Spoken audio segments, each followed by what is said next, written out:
Let's get into the Zillow Unlock comments on episode 95. We're not going to go through all the comments, but we'll go through at least a couple of them, starting off with You can't wait. Kakoa Mansafa. If I butchered your name, I apologize, but that's not the easiest name of all time. You did butcher it. Well, what is it then? I'm not even going to pretend to know. It's too far away. I can't see it. I feel like I'm close, but Look, anyways, he edited it, though. what I liked about the comment here is he time-stamped what he was talking about. So 5 minutes, 6 seconds. He says, actually, it's First American and CoreLogic that have all the most juicy real estate data. This was coming off of me saying Zillow, in Zillow's words, has the most data. And so, to his point, he says CoreLogic and First American, they've been around long before Zillow. Zillow figured out how to monetize it from the consumer-centric side as opposed to the Genesis. No. The geniuses. Oh, the there geniuses. it is. I was just You're waiting. waiting for me to do something. I was waiting. The geniuses of NAR who only gave a damn about the pay relevance of their realtor member commissions. Okay, so we're not going to get into that, but we are going to get into who has more data. And I was basically reading off verbatim what Zillow's saying. Hey, we've got the most data in the real estate industry. I said on episode 95, I believe them. I think that it is the truth when it comes to one segment of data. Consumer-centric data, consumer behaviors. Well, he sort of, he says that. Yeah, he agrees with you there.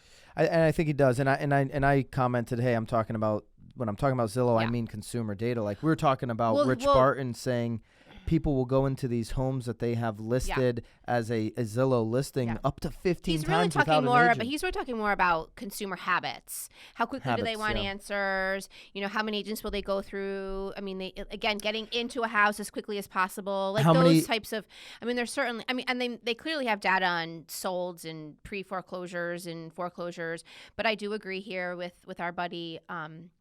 Mustafa? Because here's the one, not Mustafa, Mansafa. But here's the thing, Mansafa. They're not, CoreLogic doesn't have data on how many people before they list the house will go onto Zillow and look at their estimate and look at their page. Yeah. For the 14 days leading up before they ever even call an agent once. Right. So I guess maybe when we use because he said most juicy real estate data, I'm certain we said that. I'm certain we said juicy because I just we didn't feel like that's super appropriate for us. So again, I guess it's sort of in like the linguistics of it. Like, juicy to who? CoreLogic's data might be juicier to an agent or a real estate professional, but a consumer, they're sharing the most data with Zillow right now. 3 out of 4 buyers or just consumers or people looking at real estate listings are using Zillow. So, which in this situation, I feel like maybe agents, I guess in this topic, they're more concerned with because it's about leads. Yeah. So I think we're both right. I think when we're talking about Zillow, we're more right. Wow. Right. Just keep commenting, though, please. Don't let it scare you away. Hopefully that didn't scare you. Melanie, hey, big fan of Melanie. She's been following the show for quite some time. We love you, Melanie. So I'm going to preference that before I get into your comments, which you didn't reply back to my replies, Melanie. But so Melanie starts off with lab coats under the bus, ... Interesting. I'll pause there. Wasn't throwing lab coat under the bus, but I was certainly throwing the agents under the bus that are complaining in the comment section of lab coats, which you see on a variety of posts, people getting into the comment section and complaining as opposed to conversing about what's happening in our industry. People just throwing out like headline type of opinions instead of having a conversation. So it's the complaining, Melanie, that I'm throwing completely under the bus. There's a ton of entitlement in real estate from the agent side. There's a ton of complaining going on and not a lot of actually digging into what the hell is going on in our industry. With the drive-by shooting, for sure. We'll get into the drive-by in a little bit. Problem with Melanie with Zillow scheduling for her on her first appointment. One of her issues was there was an issue with the seller. It wasn't her. It was the seller. Absolutely, I get that. You got to have these things approved. So hey, I'm gonna approve your showing, pending confirmation from the seller because this is a home that somebody lives in. Well, obviously, I feel like in that situation, you would just make the appointment and then say, hey, like, I'll get back to you if it doesn't work. And then if it doesn't work for your seller, find out 2 other times that does work for your seller. So you can at least go back to that buyer and be like, hey, listen, I tried really hard to get you in tomorrow at 1, doesn't work. How's tomorrow at 4 or 5? It works better for the seller. I'm going to be getting back to you with a text message. The text message is going to say one of 2 things. One, it's going to be confirming our time that we've scheduled here today. Number 2, it's going to be a change of time options because the seller can't accommodate that change, right? Or, you can even go a step further if it doesn't work for that seller. Maybe be like, hey, but I did find another house that's very similar to that one, and they were able to accommodate that 1 o'clock showing. Exactly. So get that, Melanie. There's definitely going to be that issue with trying to set the showing up. And this is in reference, if you didn't go back to 95, to us saying, hey, someday if we're not able to provide this delightful consumer experience, Zillow is going to set the showing for us, and it'll be like an Uber app. You're either going to be on the money at that time during those 2 hours, ready to jump in your car and go, or you're not, and the next person up is going to get it. I do believe that's where this thing's kind of going on the buy side for sure. So then Melly goes on and says, also, this is where I'm going to have some feedback for you, Melanie. Just be nice. Also, what if I already have an appointment? Nobody cares. Even a Zillow appointment. Nobody cares what kind of appointment you have. I'm always about my client first, but the reality is there are more components than just the buyer. I'll pause there. Melanie, from a buyer's perspective, and this is where I'm going to coach you up, right? Take this as a coaching. Take this as feedback. If I was talking to my team right now, I'd say, hey, don't have an opinion about how I'm saying it or what I'm saying.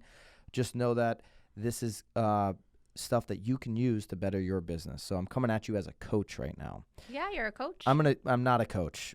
I'm not a coach. Nobody reach out to me for coaching services. They do not exist. You don't want him as a coach. You don't want me as your coach.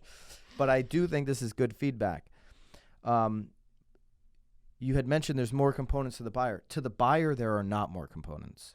The buyer doesn't give a crap about anybody else. Seller, agents, appraisers, lenders, gatekeepers. They only care about them, their schedule, their needs.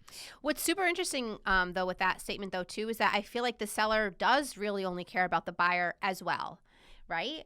I mean, because if a seller is wanting, you need a buyer to come through. A real seller who's committed to the process, who wants to be aggressive, will care about the buyer. Oh my God, yeah. They're like, why are there no showings? And if they find out that you can't accommodate the buyer to get through their home. Yeah. So Melanie says that she should not be, and this is her opinion, should not be penalized for, is it penalized or penalized? I guess I think it's sort of like tomato and tomato, I guess, if you ever say tomato, but. I always go with penalized. I like penalized. I feel like I feel like it's like a I figured pinky, you would like that one. You know, having an open house until 4 p.m. Why should she be penalized? And then if say they want the appointment at 4, if she can't schedule it to 4:45, and she writes at the end, "I want the appointment. Give me some room to work." No buyer out there is going to give you room to work. The industry, the consumer needs are not going to give individual agents room to adjust their schedule to what they want. This whole thing is over, guys. I'm telling you right now, buyers that call Zillow, as they continue to test, whether it's flex-based pricing or Zillow offers, people that call Zillow and want instant feedback, that want instant showings, are going to get it, and they're just going to find the people that can be in their car immediately and go show it to them, and they're going to skip over the people that want room. Individual agents out there, if you can't scale a business and build a real business where you have team members and people going out to accommodate this, you're going to have plenty of room.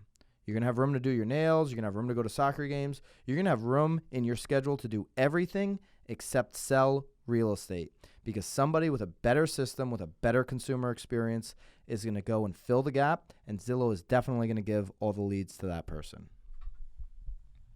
Well, and I love you, Melanie. Coach You're Byron. one of our favorite. Our favorites. Real worders. Racketeers out there. She's our favorite. She is our favorite. We can always count on her for a comment. Do you want to go through any more of these comments? Like maybe we're done. Melanie, It's been nice knowing you. No, I don't think that at all. I think, Melanie, I'd love for you to follow up. I'll dig into more of this on episode 97 if you want to reply to the comments. Shoot me a DM. We talk directly anyway. I do, but again, I will sort of help Melanie a little bit here though too, because you're the first one to tell our team to follow your calendar, to have a calendar, to set up a calendar, obviously to set up time for personal things. So I feel like part of it too, because there's many times that I've gotten Zillow calls. Luckily, it's on like a team rotary, and I know that I'm in my family time where I can't answer it and I don't want to, and I know what I'm losing by not answering it. And you also have to be sort of okay like with that too. Yeah. And I think that that's okay. And I want to go back just a little bit because people hear me say team. If you're not a team, you're going to lose. To me, a team is somebody who has 3 employees, maybe an individual agent. It's all of them. Maybe it's the Nicole White show, and she's got 3 full employees that are admins that are ready to, hey, just had the Zillow lead come in at 10:30. You need to go show them the property at 11. Like, you're an employee. Get in your car, like now. Well, nicely, like, please. Put the salad away and go. Like, let's rock and roll. You're on the clock. Like, I think there's a lot of ways. A Navy SEAL team, right? They call it a SEAL team, where you just have a small group of people that are all on the same page. A really industrialized team that's large numbers and it's almost operating like a brokerage. Or it's just you having some assistants that are ready to go. I don't believe with what the consumer wants, with an Uber experience that they're going to get in real estate over the next 5 to 10 years, I don't think there's room for individual agents. I think there'll be room for them to get a small percentage of the deals in a certain market, do referral work, have a nice little amount of income coming in, not a business.